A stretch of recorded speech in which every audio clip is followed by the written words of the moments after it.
Yes, sir. I got greatness. This is your boy Young Hump, and I'm on this upcoming episode of our Only Touch Greatness. Could you just tell us how Shock G handpicked you, and what's one thing that he taught you?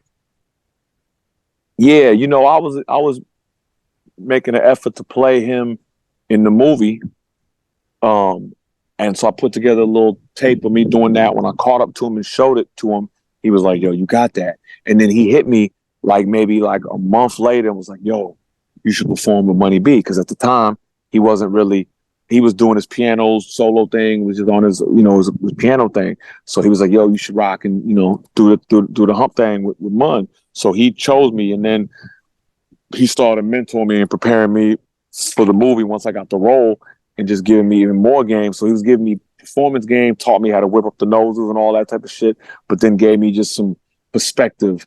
And one of the things I learned from him, man, is I learned a lot of things from him, but something that comes to mind that I probably could share with the viewers as opposed to something that's just particular to me and my nostril situation. But let me give y'all one that everybody could benefit from that they're trying to look out.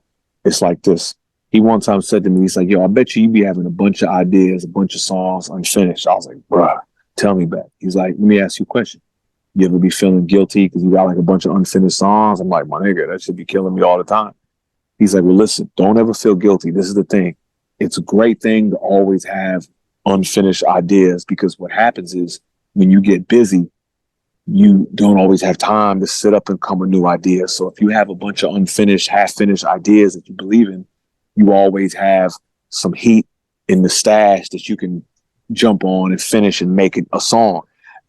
And then he said, you hear the old saying about, they say it takes a person like their whole life to make their first record.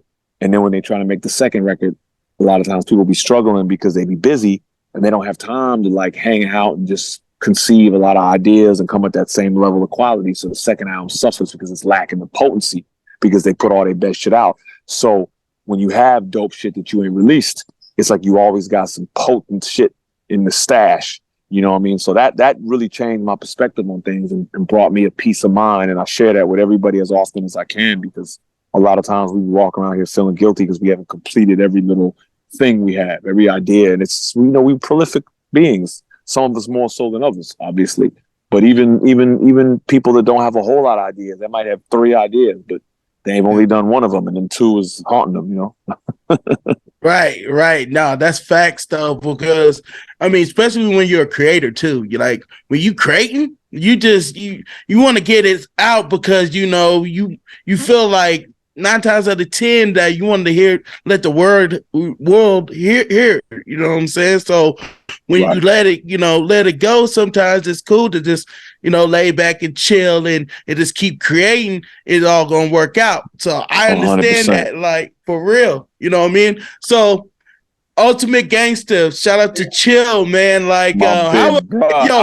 were on the song, one of my favorite songs on the album too. I was like, yo, when we was talking to Chill on here, I was like, yo, that shit with you and Hump, he was like, yo, I was like, yo, that came out of my mind because I didn't know at the time. Yeah, I didn't know at the time. I was like, yo, I forgot Hump raps too, and I'm like, fuck. And when I heard that track in that record, man, you let me tell you, fast, man. Let me tell you about that. Tell us about it.